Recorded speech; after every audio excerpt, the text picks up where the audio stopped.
our last podcast that we did was a big hit, actually, and people still talk to me about it. And we were talking about how our kind of joke through, if you haven't watched it, you should all go watch it. But our joke through the whole podcast was like, are we going to do this? Are we going to vote for Trump? Yeah. And I've been open about voting for Trump.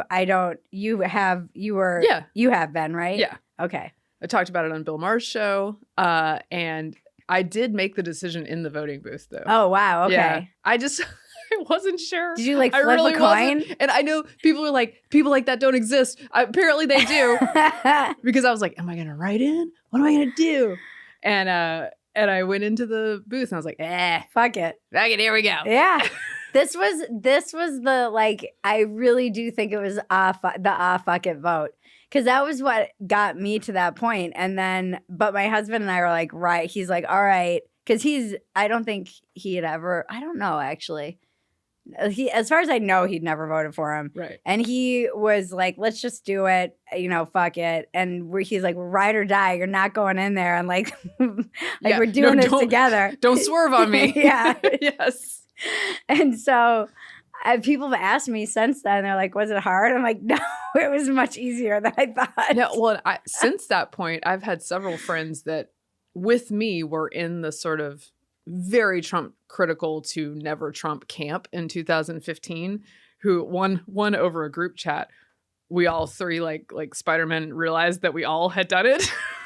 We're like, wait, you too? Wait, also you? Yeah. And so, yeah. Well, we were talking about this on the podcast, how in our mom group chats, a lot of never Trump or people who were independents or just hadn't been able to kind of come all the way over, that they were all talking about, like, are we going to do this? Is this what we're going to do? And it's, people after our podcast were like, oh, that's anecdotal, which is true. You're like, okay, maybe I'm in a bubble. Those were anecdotes, but anecdotes combined create whole communities of people. Yeah, creates numbers. And it turns out that the moms, I think a lot of it was like the MAHA movement too. Yeah.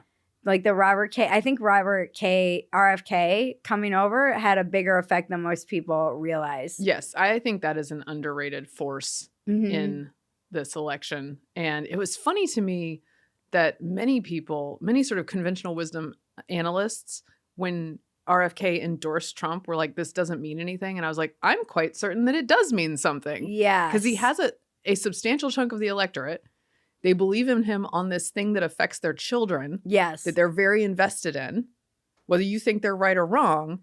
And you don't think they might move to the guy who might make him HHS secretary? I think they might. There was something too that I felt was under discussed about that. And a lot of my liberal friends who wanted to vote for RFK Jr., who don't even have kids, they just liked him for other reasons. They may not have voted for Trump, but they definitely didn't vote for her. Yeah. So him moving over to Trump, I don't know if they could come all the way over. It still, I think, hurt her in the long run. And the MAHA stuff is interesting because this was a trend again, when you're just around normie moms, you start seeing trends. And this was a trend I started seeing like pretty early on in the, like, I wrote a whole column about it, the new rise of anti-vax, because we were coming from Los Angeles and like working with kids with autism in the 2000 era. I was exposed to a lot of the vaccines cause autism. Does it? Doesn't it? Jenny McCarthy. I was like, this is truly like the revenge of Jenny McCarthy.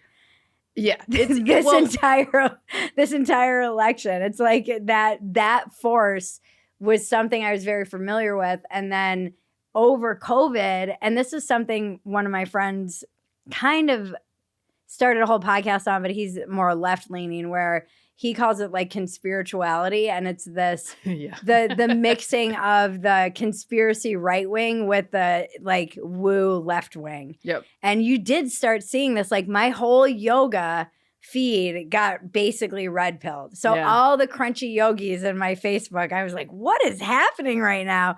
And I think a lot of those people were RFK people.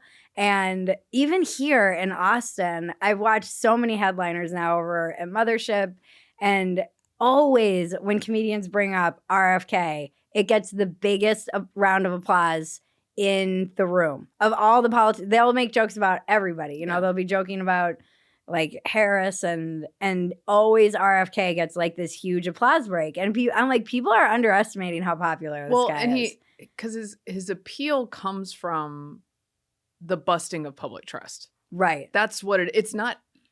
As a friend of mine, I can't remember who it was, maybe Dan Foster, tweeted at one point that like RFK is going to get confirmed because he has enough like kooky constituent groups that believe one of his kooky beliefs to put together into a coalition that is strong enough to be calling these Senate offices and getting them to vote yes. And I think he's correct about that. Right. And I think that RFK is probably wrong about a large number of those, right? And then I'm not necessarily on board with that, but there are enough people who are like, no, that's my issue. Yeah. The red dye's my issue. This is my issue, right? Right.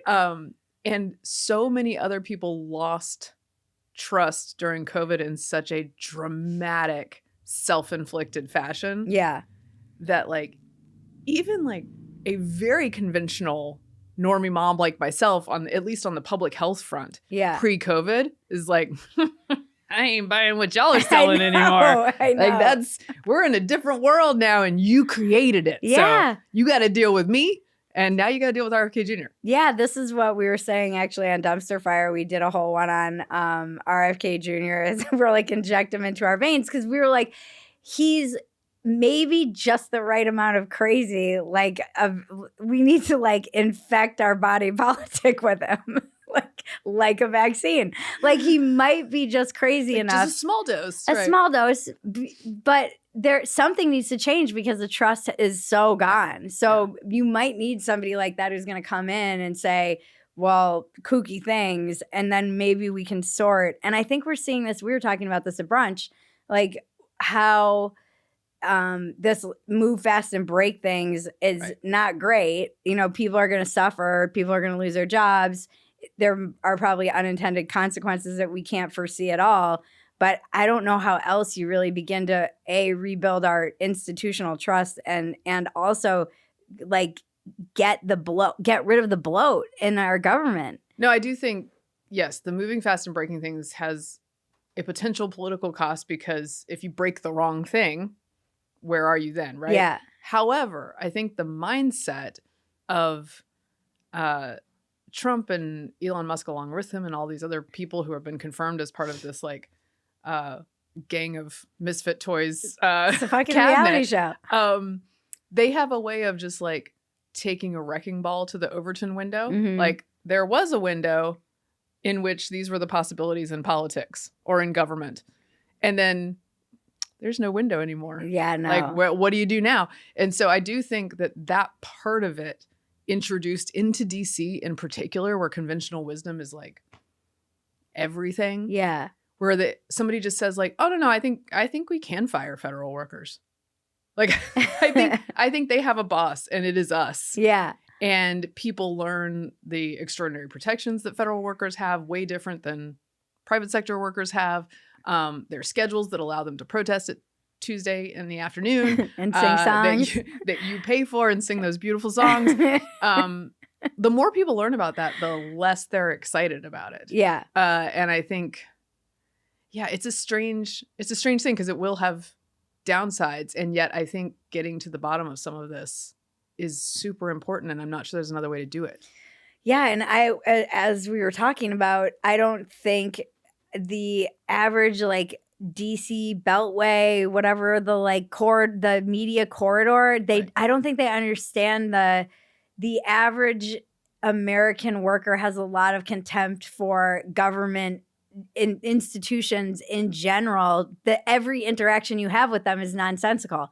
Like TSA, or I mean, even my experience having a child going through TSA, mm-hmm. I'm like, what are they going to do this time with the stroller? Are they going to, like, every time it's different. And it's completely whimsical. It's 4D chess. They're just foiling terrorists everywhere. No, they are not. No, it's just a different, it's every single time. I have no idea. Are they going to make me break it down? Are they going to make me, like walk it. It's always different. Are they gonna make me put it through? Yeah. It's every single time with something different, and always felt just like some kind of weird exercise in like power. And then you see these pictures of them with the stuff they've confiscated, like snow globes and proudly keeping you safe. Peanut butter. I think what people underestimate, so people have a tolerance for a certain amount of chaos brought on by a new administration based on what their expectations of government were to begin with. Right. So if your baseline's super, super low, like for instance, I one time called the IRS for help. I know, naive. But I was like, I have a very specific question. I can't figure it out. I'd really like your help with it because, like, allegedly you guys know how to do this because you're the IRS. Can I come in and just talk to somebody? I know you guys have offices. And they're like, we don't really like you to do that. And I was like, but could I just do that? And they're like, it's going to take 3 months. Okay, fine. Sign me up.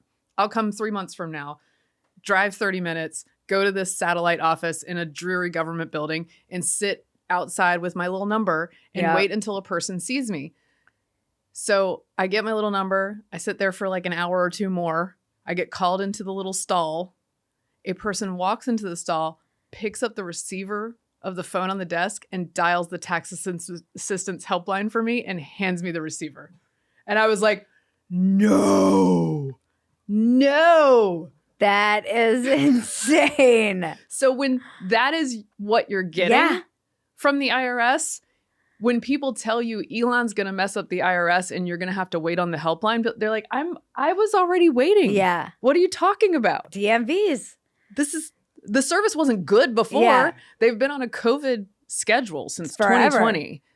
That's a large part of this too. Like that thing where they're telling them to come back to work. A lot of people in the Beltway area have been kind of not working since 2020.